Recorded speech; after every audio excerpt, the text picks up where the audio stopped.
नमस्कार दोस्तों, मेरे चैनल सिंध समाज एंड मोर पर आप सभी का स्वागत है। आज मैं आपके साथ हमारे घर का मंदिर कैसा होना चाहिए और किस तरह से होना चाहिए, किस जगह पे होना चाहिए और कौन सी मूर्ति कहाँ पर होनी चाहिए, इस बारे में शेयर करने जा रही हूँ। घर में सुख, शांति और सकारात्मक ऊर्जा के लिए अपने घर के एक निश्चित स्थान पर हमें मंदिर को स्थापित करना चाहिए।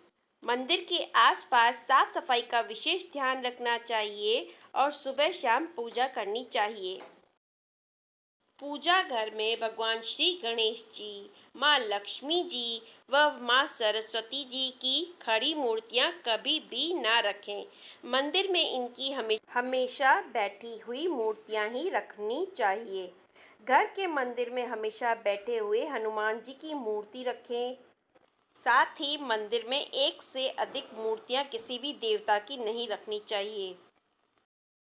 राधा कृष्ण की मूर्ति को आसपास ही रखना चाहिए।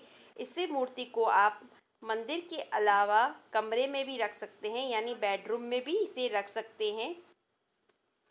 पूजा करने वाले का मुख पश्चिम दिशा में हो तो ज़्यादा शुभ रहता है।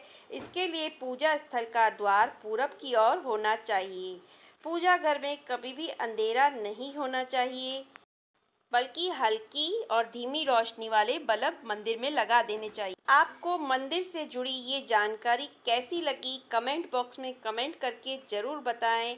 और वीडियो पसंद आई हो तो लाइक ज़रूर करें। लाइक बिल्कुल फ्री है दोस्तों। वीडियो को लास्ट तक देखने के लिए धन्यवाद।